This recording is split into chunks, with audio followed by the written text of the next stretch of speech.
একটি ছোট্ট গ্রামে রাহাত নামে একটি ছেলে থাকত। তার সবচেয়ে প্রিয় বন্ধু ছিল একটি কুকুর, যার নাম টমি। চলো টমি, আজ আমরা মাঠে খেলতে যাই। প্রতিদিন তারা একসঙ্গে খেলতো, দৌড়াতো আর খুব আনন্দে সময় কাটাতো।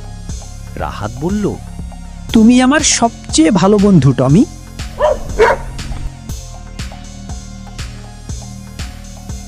একদিন রাহাত বনের পাশে গিয়ে পথ হারিয়ে ফেলল। রাহাত বলছে, কেউ আছো? আমি পথ খুঁজে পাচ্ছি না। টমি তার বন্ধুকে খুঁজতে গন্ধ শুকে জঙ্গলের ভেতরে ছুটে গেল। টমি রাহাতকে খুঁজে পেল এবং জোরে জোরে ডাকতে লাগলো। গ্রাম লোকেদের, চলো, টমি আমাদের কোথাও নিয়ে যাচ্ছে। গ্রামের লোকেরা টমির পিছু নিয়ে এসে রাহাতকে নিরাপদে উদ্ধার করলো। ধন্যবাদ টমি, তুমি আমার সত্যিকারের বন্ধু। সেদিন থেকে সবাই বুঝতে পারল পশুরাও মানুষের সত্যিকারের বন্ধু। দেখলা চ্যানেলটা সাবস্ক্রাইব করলা না?